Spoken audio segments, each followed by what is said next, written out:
Hallelujah. परमेश्वर का धन्यवाद शुरू करता हूं।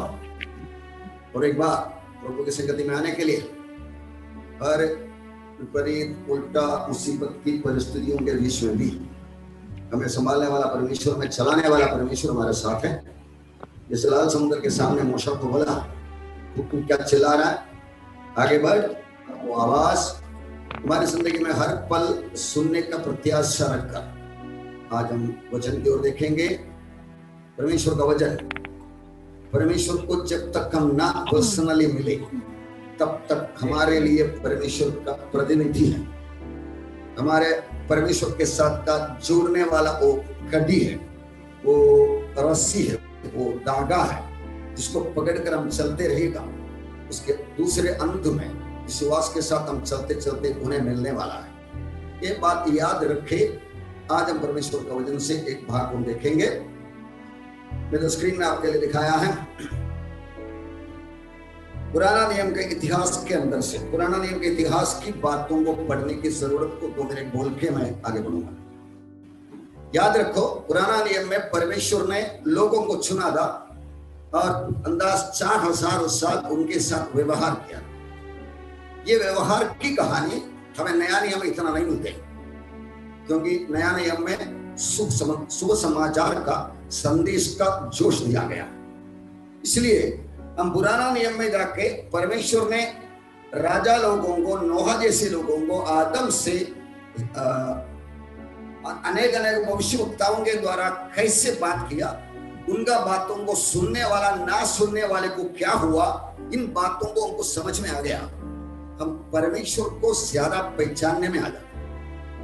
यूहन्ना का 17 में प्रभु यीशु ने खुद बोला, एक सत्य परमेश्वर तुझे और तूने भेजा यीशु क्रिस्त को जानना, अनंत जीवन। परमेश्वर को सही तरीके से समझना।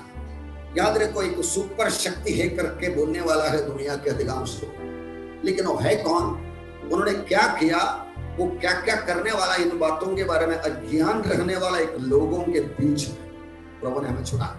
इसलिए पुराना नियम के बाद परमेश्वर का स्वभाव को, कैरेक्टर को, पवित्रता को, सामर्थ्य को सब दिखाते हैं। उनकी मानने वाला, अनुसरण करने वाला लोगों को मिलने वाला प्रतिफल या दंड, इसको बताते हैं। उस तरह की कुछ घटना है। दाऊद का बेटा सोलोमन के राज्य के बाद परमेश्वर ने इस्राएल को 2 भाग करने के लिए अनुमति दिया। उन दिनों में सोलोमन का बेटा कर आया हुआ 4 राजा लोगों के बारे में पढ़ने के लिए हम लोग आज शुरुआत कर रहा है। कितना तक पढ़ने को होएगा आज करेंगे, बाकी प्रभु की इच्छा तो आगे करेंगे। ये घटना हुआ जैसे आप स्क्रीन में देखते हैं। यीशु मसीह का 1445 साल पहले मूसा नबी इस्राएलियों को इजिप्ट से लेकर आ रहे हैं। एक्सोडस, निर्गमन। एक जात को गर्भपात्र करके 430 साल इजिप्ट में रखा हुआ परमेश्वर उनको लेकर आ रहा है, या उनकी डिलीवरी हो रहा है। इस्राएल राष्ट्र पैदा हो रहा है। यीशु मसीह का 1445 BC 1445 में उधर से अलग अलग तरीके से उनको आके अपना जगह पे सेटलमेंट करने के लिए परमेश्वर ने योजना बनाई। छुड़ा कर लेने वाला मूसा चिन्ह चमत्कार करके 10 बार चमत्कार करके फाइनली फरो इजिप्ट का सारे लोगों का पैलोटों को मार कर बाहर लेकर आए। इस तरह आया हुआ मूसा के द्वारा 40 साल घूमते फिरते रहे। पिछले हफ्ते हम लोग ये बात देख रहे थे, battle belongs to the lord, संग्राम है के लिए, परमेश्वर का ऊपर भरोसा दिलाने के लिए, छुड़ाकर लेकर आया परमेश्वर के साथ दिल से जुड़ के रहने के लिए। परमेश्वर उन लोगों को ऐसी परिस्थिति से गुजार के चलाते थे जिसको परमेश्वर आप नहीं तो हमें कुछ नहीं कर सकते करके बोलने के लायक। ये बात नया नियम में भी मैंने आपको दिखाया था, यूहन्ना के 15 अध्याय में, without me you can do nothing, यीशु मसीह ने बोला। ये बात हमारे दिल के अंदर घुसना है। पत्रोस यीशु का प्यारा चेला ना, उसने बोला मैं तेरे लिए मरने के लिए भी तैयार। लोगों ने सीधा बोल दिया, आज रात तो मुर्गा 2 बार आवाज करने के पहले तू 3 बार दिन करना। इसका मतलब परमेश्वर का मदद के बिना, उनके सहारे के बिना, उनके साथ चलने के बिना हम कुछ भी नहीं कर सकते। और उनके साथ चलना है तो उन्होंने हमें बोल दिया, हमें समझा दिया, आज्ञाओं को अक्षर से पालन करने वालों को, इसी मसीह की भाषा में, थोड़े में विश्वस्त बड़े का अधिकारी। ये बनने वाला है, याद रखिएगा। इस तरह 40 साल मूसा लेकर आया। मूसा को परमेश्वर ने दिया हुआ नाम है दुनिया का सबसे नम्र मनुष्य, द हम्बलेस्ट मैन। 40 साल वो लेकर आया, लेकिन लेकर आके कानान देश में प्रवेश करने के लिए मूसा को अनुमति नहीं दिया। मूसा के साथ उसका सेवकाई करता रहा, योशुआ को दे दिया। अगला 40 साल योशुआ ने जैसा मूसा लाल समुद्र को पार करके लेकर आया, उसी तरीके से जोरदान नदी को पार करके लेकर आया। यरीको शहर को गिरा के दिखा दिया। मूसा का लीडरशिप, मूसा के साथ योशुआ का लीडरशिप, योशुआ के साथ परमेश्वर ये सब बातों को इसराइलियों को मालूम पड़ा, 25 लाख से अधिक लोगों को, और उनके पीछे चलकर वो पूरे इसराइल को, ये जो तस्वीर में राइट साइड में आप देखने वाला वही है, एक छोटा सा राष्ट्र अपना महाराष्ट्र का 1/4 होगा शायद, वो पूरा एरिया को बांट बांट के 40 साल में लड़ाई करके जीत के दे रहा है। एक तरफ से 1000 साल यीशु मसीह कलीसिया को बांट के देने वाला उसका एक प्रतिरूप है। जोशुआ इसराइल को 12 गोत्रों को पूरा फलस्तीन लैंड बांट के दे रहा। उसके बाद जब जोशुआ जाने का टाइम हो गया, परमेश्वर का एक स्टेटमेंट है, तुम मेरे प्रजा है, मैं तुम्हारा प्रभु हूं, मैं तुम्हारा राजा है, चलते रहे। बस वो रिलेशन आज भी परमेश्वर ने कलीसिया में रखा है। जो कोई उन्हें स्वीकार किया, उन्हें विश्वास किया, उन्हें परमेश्वर का बच्चा बनने का दिया। वो रिश्ता परमेश्वर पहले से चाहता था। मतलब आज हम राजा लोगों का पढ़ने वाला है, लेकिन राजा बनना परमेश्वर की चाहत है ही नहीं ना। ये लोगों को बोला तुम चलते रहो ना, तुम गलती करेगा तो मैं दंड दूंगा, दंड दोएगा तो तुम रोने वाला, रोएगा तो मैं तुमको बचाने वाले को खड़ा करने वाला। ये परमेश्वर का सिस्टम है। उनके रास्ते से हम हट गया, सीधा मारने का छड़ी निकालेगा, पाप का छड़ी मिलेगा, हम लोग रोना शुरू कर देते। आज कितने जन मेरी बातों सुनते सुनते ये बाप का छड़ी खाने वाला है करके सर सोच के देखो। इस तरह चलाने वाला एक जमाना, अंदाज 314 साल न्यायियों का जमाना। न्यायियों का किताब का संपूर्ण कहानी हुई है। अलग अलग न्यायियों से फाइनली सामुएल तक आके लोग परमेश्वर का चलाने वाला सिस्टम के बारे में खंडान हो गए, बोर हो गए। जैसा मन्ना खा खा के हमको बोर हो गया करके बोलने की जैसा हम लोग ये न्यायियों का तरीके में चलाने वाला, क्योंकि वो लोग क्या करते थे, ये छोटा सा पैलेस्टीन लैंड के आस पड़ोस में रहने वाला जाति के लोगों को नस्ल मानते हैं। लोग को राजा है, मिलिट्री है, घोड़ा है, रथ है, सेना है, ये सब देखकर उनके दिमाग में बैठ गया ये परमेश्वर का तरीका इतना सही नहीं है, हम दुनिया का तरीका से अडॉप्ट करेंगे। एदन की बगीचे में परमेश्वर बोला हुआ बात सही नहीं है, तू मरेगा नहीं करके बोल के झूठ बोल के फंसाया, वही शैतान इस्राएलियों का दिमाग में कार्य करना शुरू कर दिया। तब एक ही व्यक्ति था और उसका पति दो, इधर आके एक के कान पे डाला, घुमा फिरा के सबके अंदर ऐसा भावना उत्पन्न हो गई। शामुल के जाके बोला हमको भी राजा चाहिए। ये नहीं पूछा वो लोग, प्रॉब्लम है आपका बेटा मानते नहीं है, अच्छा तरह से चलाते नहीं है, क्या करूं पूछने से पहले जवाब उनको दे दिया, हमको राजा चाहिए। उधर से शुरू हो रहा है राजा उनका प्रधान। ये आगे आके परमेश्वर ने 3 राजाओं को दे दिया, 1 2 3 करके। पहला साउल, दूसरा डेविड और तीसरा सोलोमन। हम लोग आज पढ़ने वाली बातें ये सोलोमन राजा की बात में की बात। निर्गमन या इस्राएल राष्ट्र का जन्म होने के बाद 514 साल के बाद, 40 साल मूसा, 40 साल योशुआ, 314 साल न्यायियों का जमाना, और ये 3 राजा मिलकर 40 40 40 120 इतना मिलकर 514 साल देश को चलाने के बाद परमेश्वर ने वो राज्य को 2 टुकड़ा करने को कहा। अब राइट साइड का तस्वीर में देखिएगा तो नीचे जूदा, ऊपर इस्राएल लिखे रखा। इधर करने के लिए परमेश्वर मजबूर हो गया, क्योंकि सोलोमन राजा को परमेश्वर ने खुद 2 बार मिलकर बात किया ना, जो चाहे मांगो करके हम भावना में सुनने वाला कहानी उसको बताया। उसने पूछा मुझे आपका देश को चलाने के लिए, लोगों को चलाने के लिए बुद्धि और ज्ञान दे। परमेश्वर खुश भी हुआ, लेकिन उधर से उनका जिंदगी बदल गया। याद रखो बातों प्रियो, आज भी हम ऐसी इन लोगों की कहानी देखने वाला, शायद रेहोबोयाम और अबीजा, ये दोनों की कहानी देखने वाला है। पहले हम अच्छी तरह से प्रभु के साथ चलते थे, बाद में थोड़ा थोड़ा करके इधर उधर उल्टा फुल्टा करना शुरू कर दिया। प्रभु यीशु ने कलीसिया को बोलते हुए पहला कलीसिया कोई बात बोला, याद कर तू कहां से गिरा है, मन फिरा पहला कहां। हम सबके अंदर वो भावना है, जुना पुराना होते होते जा रहा है, कुछ बदलना। याद रखो भैया, परमेश्वर के साथ चलते चलते उनकी आज्ञाओं को 66 किताबों के अंदर की बातों को समझकर मानकर चल के हम लोग को सनातन परमेश्वर को मुंह से मिलने वाला, तब तक वही धागा पकड़कर हमको चलना है। इसलिए ये बातों को माना हुआ लोगों का और ना माना हुआ लोगों को क्या क्या मिला था, ups and downs of those people. दूसरा इतिहास का 10वां अध्याय से 20वां अध्याय तक ये 86 इयर्स का कहानी लिखे रखा, उसमें से कुछ आज हम देखने वाला है। 4 राजाओं का सोलोमन के बाद का, इस्राएल को 2 भाग कर दिया और नीचे का भाग यूदा और बेंजामिन 2 गोत्र सोलोमन का बेटा रेहोबयाम के अधीनता में मिला। आगे का 10 गोत्र यरोबयाम करके सोलोमन का एक नौकर को मिला, उसकी आगे का कहानी। और वो पढ़ती सुनती, वो लोग किया हुआ बातों को देखे, हमें क्या करना है, हमें क्या लेसन मिलता, हमें क्या सिखाता है, ये बातों को हम सारा ध्यानपूर्वक देखेंगे। हम लोग 10वां अध्याय में आ रहे हैं। 10वां अध्याय का 3 और 4 वचन में आपको पढ़ के सुनाता हूं। तब उन्होंने उसको बुलवा भेजा अर्थात यरोबयाम, और उस सब इस्राएली आकर यरोबयाम से कहने लगे, तेरा पिता ने तो हम लोगों पर भारी जुआ डाल रखा था, इसलिए अब तू अपने पिता की कठिन सेवा को और उस भारी जुए को जिसे उसने हम पर डाल रखा था कुछ हल्का कर, तब हम तेरे अधीन रहेंगे। सोलोमन राजा मरने के बाद इस्राएली लोग पूरा इकट्ठा हुआ। सोलोमन का लैविश वे ऑफ लाइफस्टाइल दिखाने के लिए वो लोगों को ऊपर से ज्यादा कर्जा लेना शुरू कर दिया।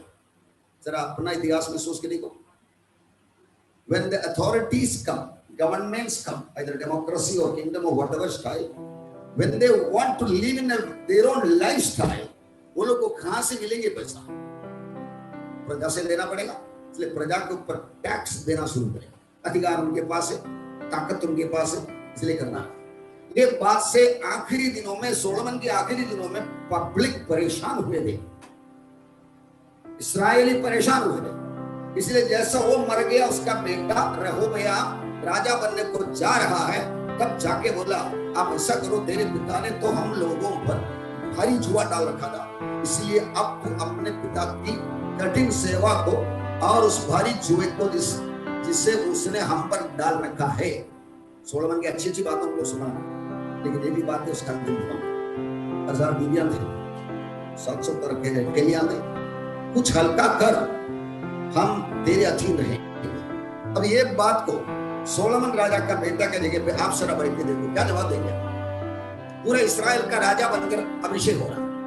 दाऊद बहुत धन्यवाद के साथ राजा बन के कार्य किया, सोलोमन को भी ऐसा अनुग्रह मिला, और वो जगह पे उसका बेटा रेहोबयाम को रखना। उसने बोला, आप 3 दिन जाके आ जाओ, मैं मेरा जवाब दूंगा। और पहले उन्होंने जाके एल्डरली लोगों से पूछा, वो लोग बराबर सारा दिमाग की बातें बता, देखो राजा, ये सोलोमन राजा आपका पिताजी ने काफी टैक्स भरा था, लोग सते हुए हैं, लोगों को इतना भरने को मुश्किल हो जाता है, वो परेशान है, आप बोलो मैं कम करूंगा, आपके साथ अच्छा रहूंगा करके बोलो, तो वो लोग आपके साथ रहेंगे। इस्राएल का 12 गोत्र पूरा आया था, 25 लाख लोग, अभी बढ़कर कितना हो गया, नंबर कुछ पता है, इतना लोग हो।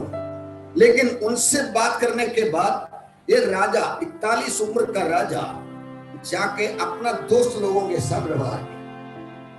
अरे तुम क्या बोलता है, मैं राजा बनकर आया है, ये लोग जो पब्लिक आके बोला जरा टैक्स करो वगैरह कम कर लो करके बोला है, क्या बोलूं? आपको मालूम है, मैं इधर लिखे रखा नहीं, वो तो बताऊंगा। वो लोग को क्या वो दोस्त लोग एडवाइस दिया, आप दोस्त लोगों का एडवाइस सुनने के लिए सोच लीजिए क्या बोला मालूम है? धुनी गमन की बात बोला, मेरा बाप का कमर के जैसा है मेरा उंगली का साइज। मालूम है, अगर मेरा बाप तुम्हें कोड़े से मारा तो मैं बिच्छुओं से तुम्हें कटवाने वाला है, मैं टैक्स कम करने वाला नहीं करके। और एक 41 उम्र का बच्चा नहीं हो, 41 years old, वो उसने सीधा उन लोगों को 3 दिन के बाद आने के बाद बोला, मेरा बाप का कमर के जैसा है मेरा उंगली, इसलिए मैं तुम्हारे ऊपर बोझ डालने वाला है, इच्छुओं को कटवाने वाला है करके वगैरह सब फिल्मी डायलॉग मारा। नतीजा क्या हुआ? Foolishness of रहोया। 10वां अध्याय का 17-19 वचन में मैंने लिखे रखा है, तब सब इस्राएली अपने डेरे को चले गए। केवल जितने इस्राएली यहूदा के नगरों में बसे हुए थे उन्हीं पर रहोबयाम राज्य करता रहा। तब राजा रहोबयाम ने हदोराम को, जो सब बेगारों पर अधिकारी था, भेज दिया और इस्राएलियों ने उस पर पथराव किया और वो मर गए। तब रहोबयाम फुर्ती से अपना रथ पर चढ़कर यरूशलेम को भाग आया। यो इस्राएल दाऊद के घराने से फिर गया और आज तक फिरा हुआ है, एक लड़का का, एक राजा का बेवकूफी की तरफ से। परमेश्वर तो इस्राएल को दो भाग कर दिया। सोलोमन की गलती से परमेश्वर ने प्लान बनाया था, इसलिए ये कहते हैं देखो इससे हम क्या सीखना है?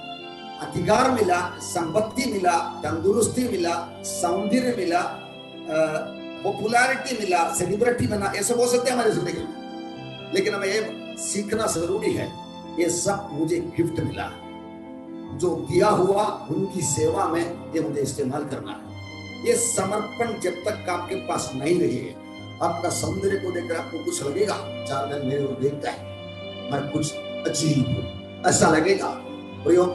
प्राइड बिफोर फॉल, गिरने से पहले घमंड। ये बात पक्का याद रखो। पूरा इस्राएल का 12 गोत्र का राजा बनकर राज्य करने के लिए परमेश्वर का दिया हुआ वायदा के अनुसार इसको मिलने वाला था, लेकिन एक लड़का का बेवकूफी, लड़का बोल नहीं सकते उसको, 41 ईयर्स को लड़का कैसे बोलेंगे, इसलिए उसको ऐसा किया।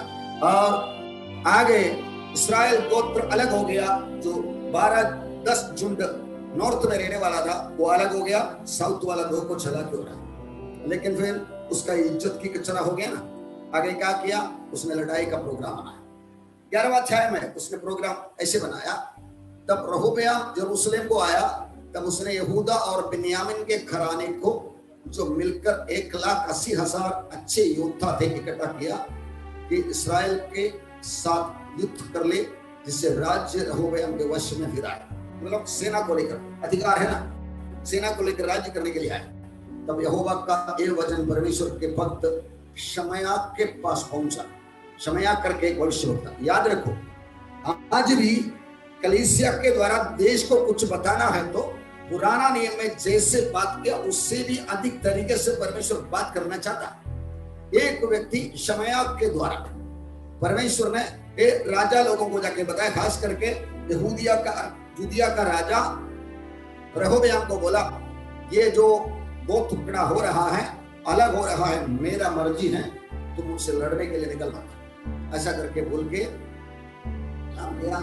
फिर वो वापस आ गया, लड़ाई छोड़ दिया, भाई भाई के बीच में लड़ाई करने का नहीं करके बात छोड़ दिया, आके बैठ के अपना यूदा का एरिया, साउथर्न एरिया पूरा बांधकाम करने के लिए दिल और दिमाग चलाकर काम किया। 3 साल तक इतना बुद्धिपूर्व हुआ, इसलिए ही डिड ऐसा लेकर रखा, सब बनाया, बांधकाम कर दिया, आगे आगे बढ़ते गया। लेकिन 3 साल के बाद सब ठीक चलना शुरू करेगा, तब वो थोड़ा ठंडा गिरना शुरू हो गया। 12वां अध्याय का 1-2 वचन। परंतु जब रहोबयाम का राज्य दृढ़ हो गया और वो आप स्थिर हो गया, तब उसने और उसके साथ सारे इस्राएल ने यहोवा की व्यवस्था को त्याग दिया। अब आपका जिंदगी में सारे जांचों में, जब जिंदगी में सब कुछ चलता, नौकरी है, तंदुरुस्ती है, काम धंधा बराबर चलता है, हम लोग परमेश्वर को थोड़ा एडजस्टमेंट कर लेते हैं। संडे आराधना को क्यों नहीं आया पास्टर, बहुत बिजी था, इसी तरह की बहाना बोल लेना। लेकिन आगे आकर रोज का रोटी के लिए तकलीफ आ गया, तो मैं इतना साल हो गया उठा पाके बपतिस्मा लेके आज ही तक खाना का तकलीफ क्यों होता है। पहला कुरिन्थियों 15-19 वचन में परमेश्वर का भक्त साहब पौलुस ने ऐसा बोला, आप ये जीवन की जिंदगी के लिए अगर यीशु मसीह के पीछे पड़ा है तो आप दुनिया के लोगों से भी आप भागे हैं, मराठी में लाचार है, इंग्लिश में pitiable than the people of this world, ऐसा लिख रहे हैं। इसका मतलब ये जिंदगी में मुझे अच्छा मिलेगा तो मैं यीशु मसीह के साथ, अच्छा मिल गया तो यीशु मसीह को बगल में रखेंगे मालूम है? और फिर बुराई आ गया तो फिर दोबारा सिर को ऊपर हाथ रख के रोना शुरू करेंगे। ऐसा क्यों? मैंने सुना है आज बात करके सेवाई करने वाला एक परमेश्वर का दास का औरत ने बोला, जो दिन मैंने बपतिस्मा लिया था वो दिन से खांसी निकलता ही नहीं। इसका मतलब यीशु मसीह बपतिस्मा देकर खांसी फ्री देगा करके। ये इसलिए कि हमें किस लिए बचाया, मुझे आगे क्या करना है करके देखने की बात को भूल जाते हैं। दगार के वसने से अद्भुत जोड़ी ने बुलाया, उनके गुण प्रकट करो। यहोवा की व्यवस्था को त्याग दिया उन्होंने, जो यहोवा से विश्वासघात किया। इस कारण राजा रहोबयाम के 5वें वर्ष में मिस्र के राजा शीशक ने यरूशलेम पर चढ़ाई की। परमेश्वर अपनी बातों को न मानने वाले के पीछे जब तक सुधार सकते हैं, सुधारने के लिए छड़ी लेके पीछे आते हैं। और सुधार के बाहर हो गया तो शैतान के हाथ में छोड़ देते हैं। पौलुस की भाषा, शैतान को छोड़ के। याद रखिए बात, सुधरने की लायक है तो सुधरने के लिए छड़ी भेजेगा, और छड़ी से सुधरने वाला नहीं है तो फेंक ही देते। परमेश्वर इसका रिस्पॉन्स किया। जब शीशक राजा के हमला करने के लिए आया, तकलीफ हो गया करके मालूम पड़ा, इस्राएली लोग मन फिराना शुरू कर दिया। तब इस्राएल का हाकिम और राजा दीन हो गए और कहा यहोवा धर्मी है। जब यहोवा ने देखा कि वे दीन हुए, तब यहोवा का ये वचन शमयाह के पास पहुंचा, मेरी चलचलाहट शीशक के द्वारा यरूशलेम पर न भड़के। ये लोग मन फिराने दे गया। तो हर एक व्यक्ति, परमेश्वर को जानने वाला एक व्यक्ति, मेरा गलती हो गया परमेश्वर मुझे माफ कर दो करके दिल से बोलेगा, परमेश्वर उधर रास्ता बदल दे। और आपका बात परमेश्वर को मानने के लिए कुछ आप करने की जरूरत नहीं, आपका दिल के अंदर से निकला तो ये होने वाला है। परमेश्वर आने वाला विपत्ति को छोड़ ही दिया अभी तेरा जिंदगी में, लेकिन पूरा इस्राएल सही तरीके से इससे मन फिराने वाला है ही नहीं था। जब रहोबयाम दीन हुआ, तब यहोवा का क्रोध उस पर से उतर गया और उसने उसका पूरा विनाश न किया, और यहूदा की दशा कुछ अच्छी नहीं थी। मन फिराया थोड़ा अच्छा है। देखो, परमेश्वर वक्त वक्त पे बराबर न्याय करने वाला। आपका जिंदगी में एक पल भी परमेश्वर का नजर का, उनका सीसीटीवी का बाहर जाता ही नहीं। एक पल भी आपके ऊपर का उनका एक्शन बंद होता भी नहीं है। कल ये देखने के लिए आपका दिल खुला हुआ रहना चाहिए। आप बाइबल के आधार पर जिंदगी को परख कर लेकर आगे बढ़ने वाला बनेगा। 16 वचन, और रहोबयाम और पुरखाओं के संग सो गया, और दाऊदपुर में उसकी मिट्टी दी गई, और उसका पुत्र अबिय्याह उसके स्थान पर राज्य करने लगा। 17 साल राज्य किया। पप्पा का जिंदगी का हर बातों को देखने वाला बेटा है। इसको आगे ये नीचे दिखाया हुआ किंगडम ऑफ जूदा, उसका राजा बनकर अभिषेक हो गया। और 13वां अध्याय में उसकी बात आता है। रोबयाम के 18वां वर्ष अबिय्याह यहूदा पर राज्य करने लगा। वो 3 वर्ष तक यरूशलेम में राज्य करता रहा। उसकी माता का नाम मिकायाह था, जो गिबावासी उरियल की बेटी थी। मैं एक बात को जरा याद दिलाना चाहता हूं, बाइबल का राजा लोगों का कहानियां पूरा पढ़ के देखो, चाहे इस्राएल का चाहे यहूदा का, उधर मोस्ट ऑफ द केसेस ऐसा लिखे रखा था, उसकी माता का नाम ऐसा था, वो फलाना फलाने का बेटी था, और आगे का लिखा मालूम है, ये लड़का क्या किया करके भी लिखे रखा। आपको क्या लगता है? इसका मतलब बच्चे की जिंदगी के ऊपर मां लोगों को एक सही असर है। जब बच्चे सुनने की लायक उम्र में है, उसको परमेश्वर का भय में लाने के लिए मां लोगों को एक बड़ा कड़क जवाबदारी प्रभु ने दे दिया। इसीलिए बात इंडिकेट किया, उसकी माता का नाम मिकायाह था, जो गिबावासी उरियल की बेटी थी। फिर अबिय्याह और यरोबाम के बीच में लड़ाई हुई, लेकिन परमेश्वर के रास्ते पर 3 साल जगह राजा करके कार्य करते हैं। मैं आपको बताना चाहता हूँ, इसी वजह में लिखे रखा, train up a child the way he should. बालक को जो रास्ते पर चलना है सिखा दे, तबे तो बस बात है। अपना बच्चे का जिंदगी कैसा होना करके, जब बच्चे सुनने वाला है, बच्चे समझने वाला है, मानने वाला है, वो जमाने में उसको सिखाते रहो।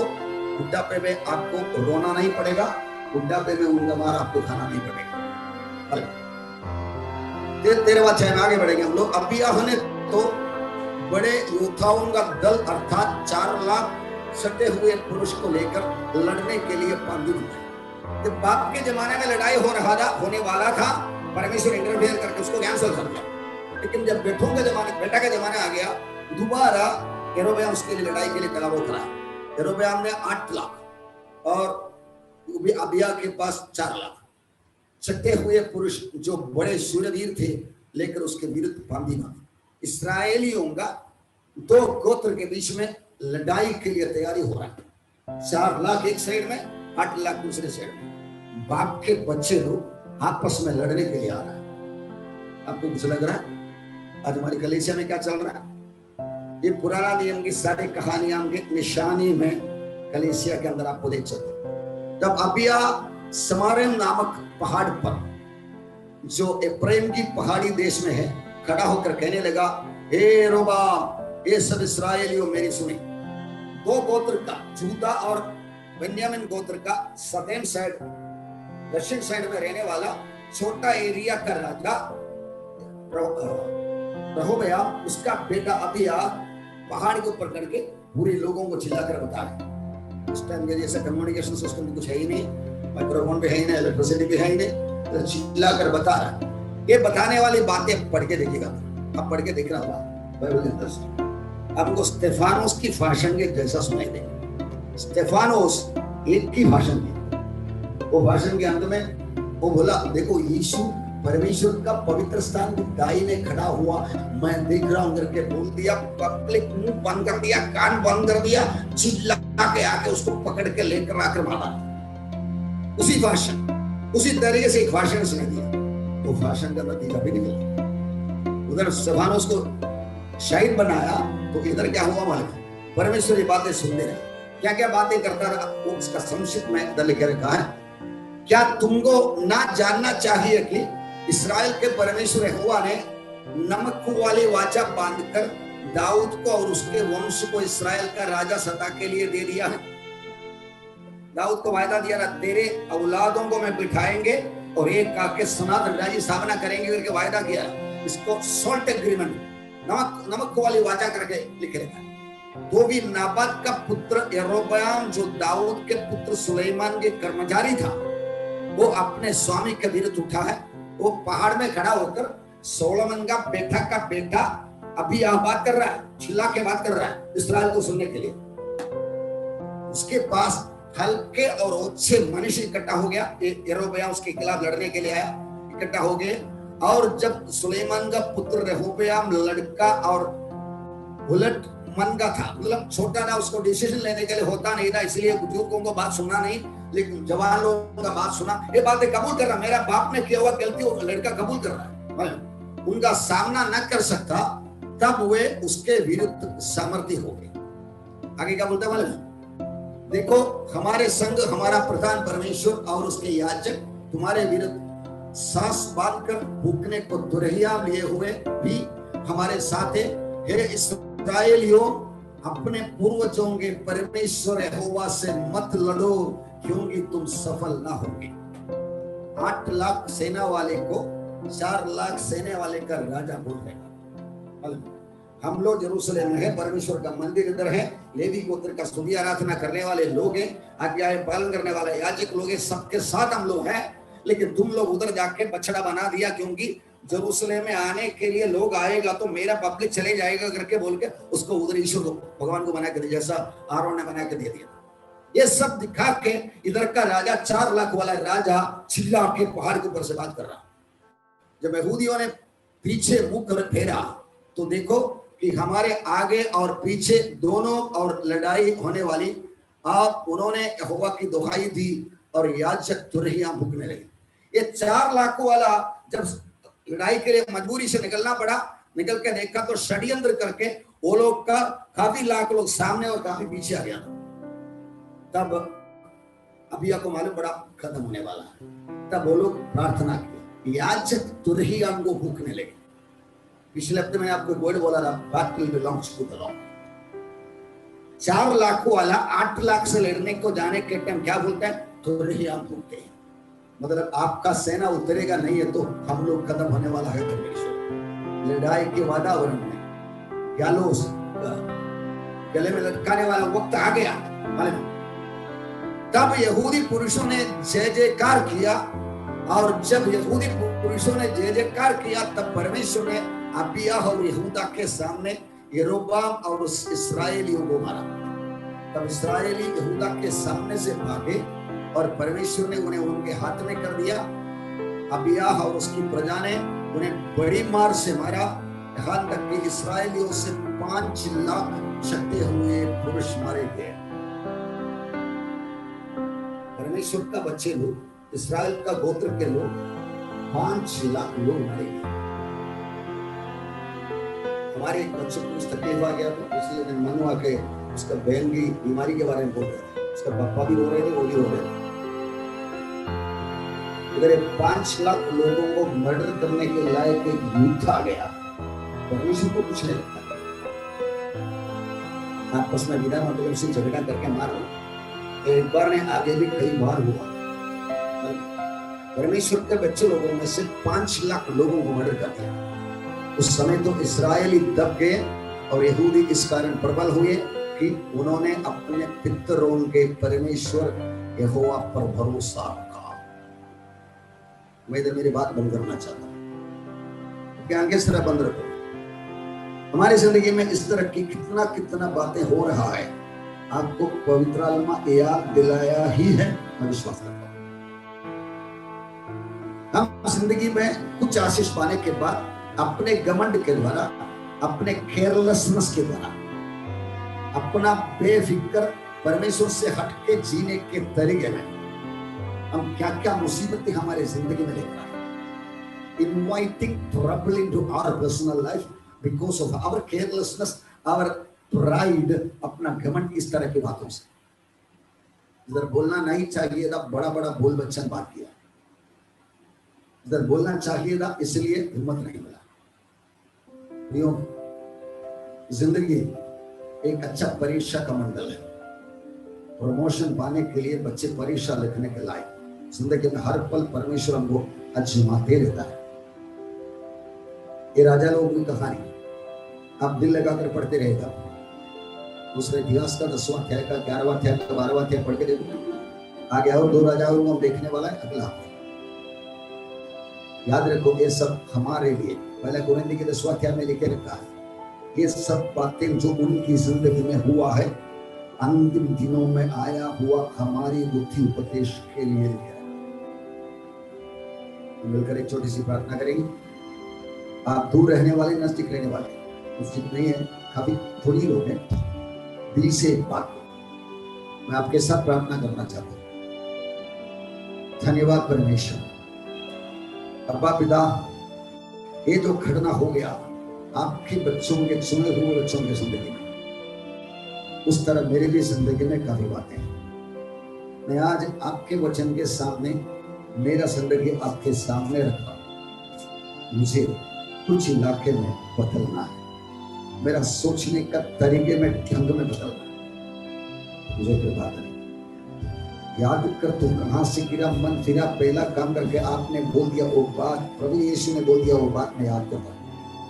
आप प्रभु मैं बदलने के लिए पश्चाताप के साथ आपकी ओर आ रहा है। मुझे अगुवाई कर आगे बढ़ा। धन्यवाद परमेश्वर, आपका महान कृपा करुणा के लिए धन्यवाद। आपके पास मन फिरा कर आने वाले को कभी न छोड़ने वाला है। देखकर उत्तर कराकर आपका दंड का रास्ता बदलने वाला है, दिखा दिया।